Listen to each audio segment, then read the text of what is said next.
Welcome back to Nothing to Wear, the series where I, Lucy Moon, deep dive into the wardrobes of artists and creatives and have a conversation about them, their style, and everything in between. Today we're in the closet of Abisola Omole, creative director of Studio Arva, a contemporary lifestyle brand with a mission to redesign the everyday. We visited Arva's studio in East London to chat to Abisola and peek into her wardrobe.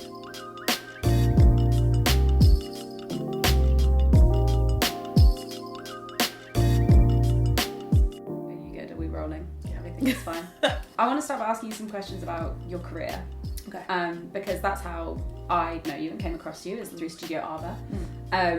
But I also then want to move on to the closet because one of the reasons that I followed you is because of your taste and your curation. Like, how do you feel like you developed your eye? It sounds so cheesy, but this is honestly how it works. I find that I'm inspired by so many different things, but I just think it's important that I always keep my eyes really open. Like, I don't like to sleep in car journeys. Like, I like to be aware of everything. I'm always researching the most bizarre things. Some of the things that people wouldn't even realize could end up being something to reference. So it's a constant journey, but I think it's about being open, and that's what I am. So it's not a case of one particular place or even person. Yeah, my life, my family, friends, of course, that I get inspired by. But it's evolving. I love that. The idea of evolution is just so lovely in the creative sense. Yeah. I don't even know where to begin asking you about your career because I feel like a lot of us only see where you're at now. Yeah. But a lot of people, especially a lot of younger women, would look up to your role, which I believe you self-describe as creative direction. You're a creative director. Yeah. And be like, how do I get there? I started a blog when I was 14 or so. It was fashion, lifestyle, shout out Blogspot back in the day. Yes. Oh, R.I.P. Yeah. So that was the vibe. It was not serious. It was obviously just a hobby, but then over time it became serious and I started to freelance for some publications and the writing side of things really kind of blew up almost.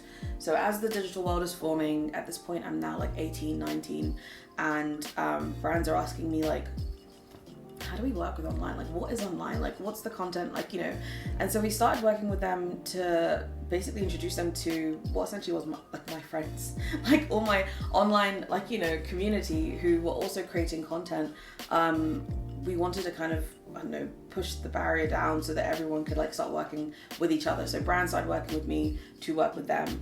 Then we started doing events and I launched this thing called The Apartment, which was a space, originally it was a space during Fashion Week where influencers and online community could go to work, create content, but also foster relationships with brands. And that was a huge way that I built my network within the industry from a brand perspective, but also within the community. I just met so many great content creators during that period. It was a really, really great time. We did the events, but also we started really pushing the boundaries of how involved we were with the event. So we would do not just the planning, we would do the production, which meant that I was doing the interior design, which meant that I was creating these spaces out of nothing. We would use a full-on empty hall in the middle of Soho and need to make it feel like the sickest townhouse you've ever been in, which is quite a big deal. I was just kind of this is cool, but I really would love to be able to tell our story, and our story is more grounded in an aesthetic over anything. And so this whole idea of Arva came to fruition, I guess about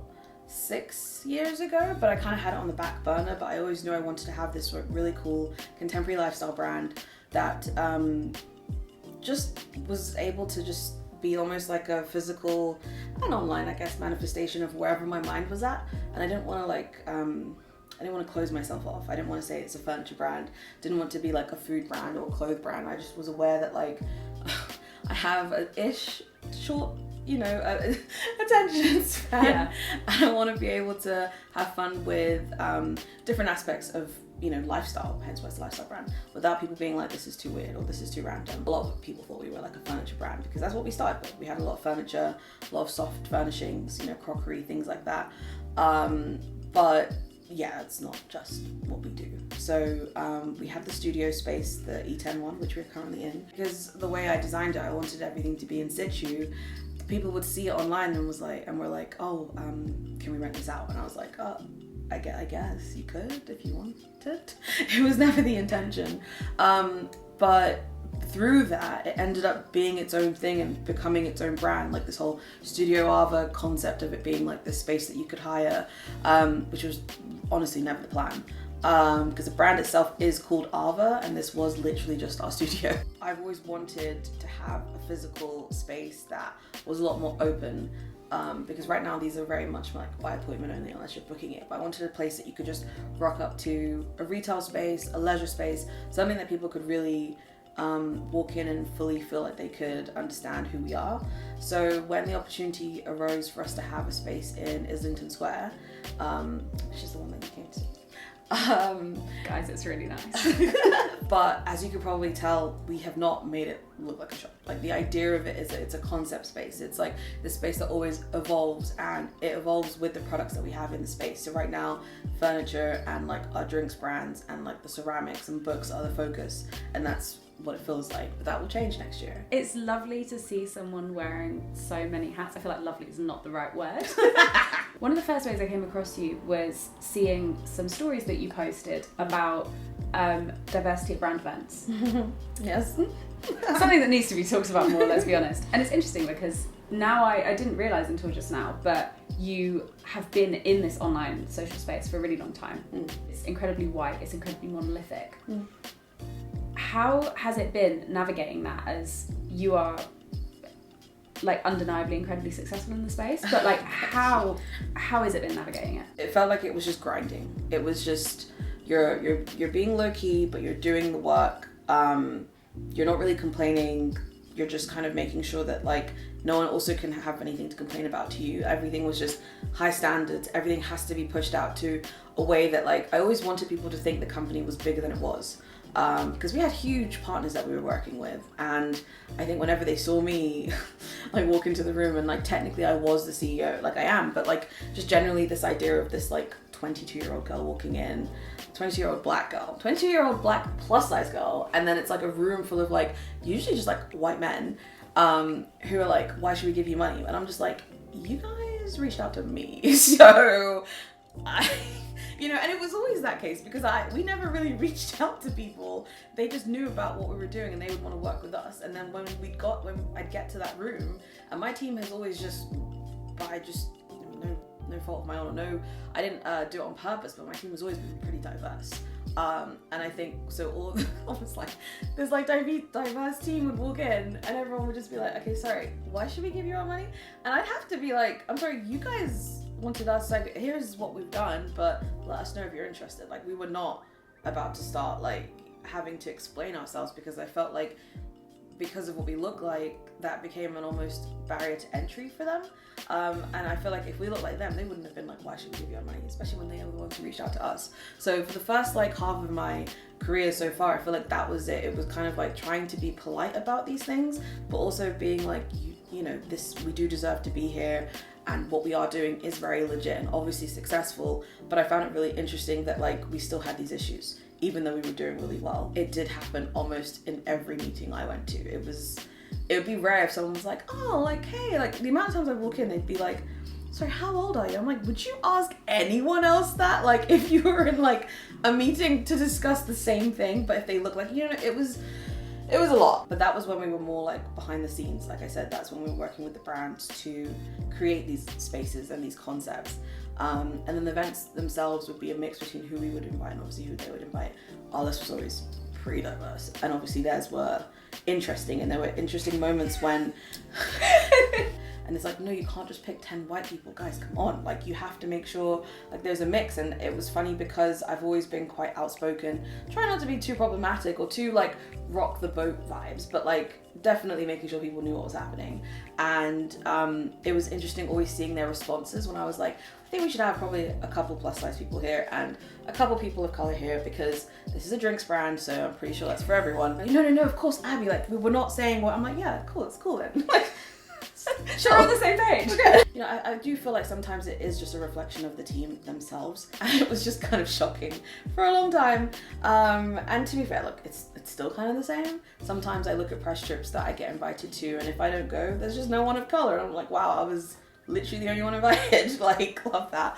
And it's bad. And I think it's weird to navigate because I feel like there's a lot of examples, and especially during like Black Lives Matter, everyone was going crazy with the articles of like, these are the people to follow, these are the people doing this. It's like there's not really an excuse anymore, and yet here we are. I try not to get too disheartened, and I just focus on, again, what I can do. And this is also why I focused on like creating my own brand, because I was just like, there's only so much I can do. There's only so much you can like persuade a person or tell them that they need to be more diverse. And if they don't listen, it gets to a point where you're like, okay, cool, I guess I'll just continue with my life. Not only do you work in the social media space though, you also now, year on year, are more and more established in the fashion world. When we were organising to do this, like, can't do February. February is fashion month. The history of fashion, unfortunately, is sizing. Yeah.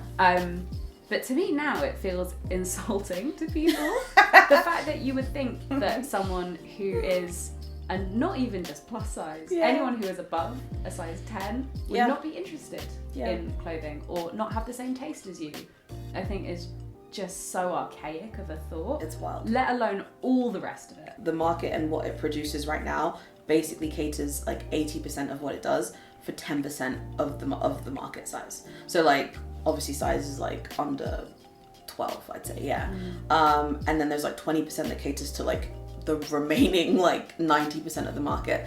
And it was just like, I'm sitting there thinking like, but I don't get it. Like I don't understand the money that you're missing out on and how this doesn't add up for you. So this brand that I worked with for a lot of years, they used to have a plus size brand, and then they brought it in-house. And since then there's been like basically no focus on plus, and all these new cool collections they come out, none of them have plus. But the thing is, like, the plus size stuff, whenever you go to buy it, like, it's sold out. Like, it's always like, people buy this stuff. So in my mind I'm just like, why wouldn't you? And I honestly don't get it. And so like you said, it becomes uncomfortable because you just think like, oh, people just don't want you in their clothes. Like, that's literally it. There's always something like randomly like political or something super like serious that I always have to work on, but it's like, it's just clothes. Like, can't I just enjoy the clothes? Like, why is everything I have to do end up being like some big think piece or like conversation? And that can be exhausting because like, I honestly just want to wear clothes sometimes. And I'm just like, I see some of my like friends who have it so easy, who never have to talk about these things, who can honestly just focus on like honing their style. And so I have to like split my mind between like trying to hone my style but trying to talk about like the issues at hand. And it's like, I never signed up for this, and I don't mind it because like, I get that like, I'm a voice that can sometimes make a difference, so I'll do it happily. But it's just a shame that like, most of the things I end up being involved in end up being like a discussion. I am a straight sized person and always have been. Like, I've fluctuated weight, but I've always been straight sized. And I remember so clearly like being at my smallest, being invited to a Dior show, and all that fit me was a coat. And just being like, that sense of shame of like, oh my god, you sent all these clothes to my room but I don't fit in anything. Let alone the idea of like, I literally put on shoes and a coat, and like a fucking A-line coat. One brand that I've really loved working with over the past couple of years actually is Rixo, and I like working with them for a couple of reasons. First of all, they're not like a huge brand, and yet they're really open to change, and they're really open to ideas that you present to them. The way that they have just like scaled the collection to be so much more inclusive is actually very impressive, and the variety of options you have now, and it just makes me think, so like, if Rixo can do it, why are all these other brands not doing it? I'm getting negative again, but like positive. But this is how you know people just don't want to do it, because there's this brand Rixo, and they're small in their like London office, like doing so well though, and making it work and making a difference and really focusing on ensuring that they can dress as many people as possible. They've literally over the years increased the sizes steadily. I think that's a really impressive like comparison, and also maybe like journey to see how it is possible, and how this brand has done it really well. So I really like working with Rixo because I'm really impressed with how much they've actually stood by their word and not just said like, yeah, we're going to be more inclusive. Like, they really are now, and that's really quite impressive of them. And so you know that they do the size, whereas some brands who say they do plus will never show that they do plus in any catwalk or any formal setting, and so you're kind of like questioning, do they? So yeah, no, Rixo I think are really doing it well, and I really actually love working with them. So now I'd love to see some of your wardrobe. Okay. We do a little kind of challenge where I'll ask to see 3 outfits from you for different settings. Okay. I want to see what you put together. Okay. So the first one is a first date. Let's go. Cool. So talk me through this look. Okay, so I'm all about comfort. First dates, you don't want to be wearing something that you're thinking about or like adjusting. I love when you can wear something like a ribbed knit dress because it means it's stretchy, but it's also skin tight, so it's a little sexy. And then because we live in England, this is not something I'd ever just wear by itself, so obviously it's nice to have a good solid outerwear option that isn't going to make the outfit look too bulky. So I love a good cardigan. So yeah, this cardigan's from Reformation. It's like got all the like different mixes of like light orange and I don't know, it's really cool though, I do like it. I just love soft things. Yeah. I just want to feel good. Yeah. You know? So Fashion isn't worth suffering for. these shoes I think are by far. So this is my look for a first date. Round 2 Okay. is going to be you're meeting a client. So we're thinking smart casual workwear, slightly dressed to impress. Okay. Alright, I can do this.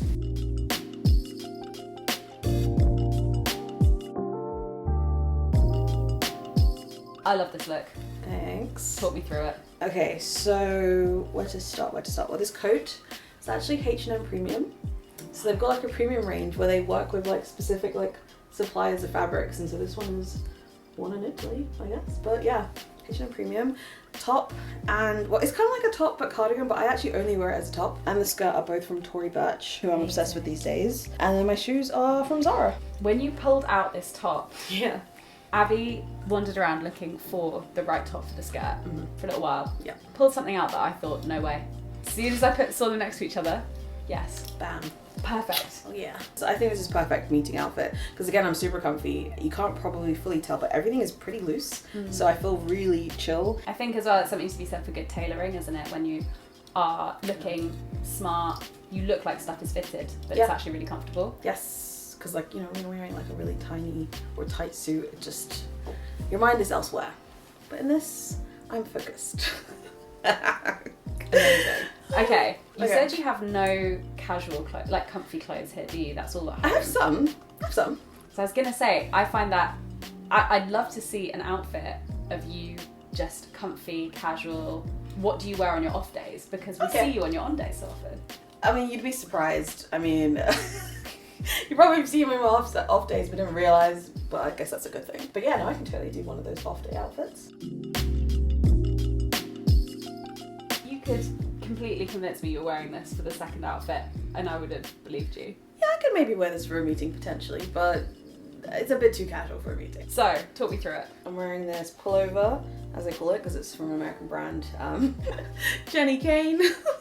So I've got this cashmere pullover, these Nike Jordan tracksuit bottoms, and then my New Balances, and this is like a collaboration between them and this cool brand that's called like JJJ Jound. So sweatpants can be hard.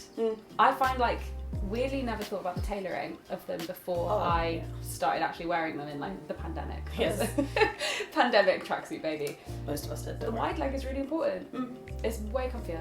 Also, I feel like it does elevate it a bit. It doesn't feel like the usual one that has like the scrunch up bit by the ankle. This feels like it could be. Like if I did wear this whole outfit, but maybe with like some mules instead, I feel like that would feel very elevated, and I could wear that to a meeting, but I feel like the trainers potentially make it just a bit too cash. But that being said, it just depends on the meeting. So thank you so much for taking us on a tour of your closet. This has been, I feel like my sim environment bar is at full. It's so done. I'm glad you guys could come and liked it. Whereabouts can people find you? So I'm on Instagram at Abby Marvel, and then the company is at Studio Arva. So yeah, that's where you can find us. Keep your eyes out. It's a big year. We've heard a lot today about what's coming for Abby in 2023. I'm excited. It's gonna be fun. Yeah. But thanks for coming. Thanks for having us. Thanks. Woo! Okay, cool. Bye. Later. Thanks.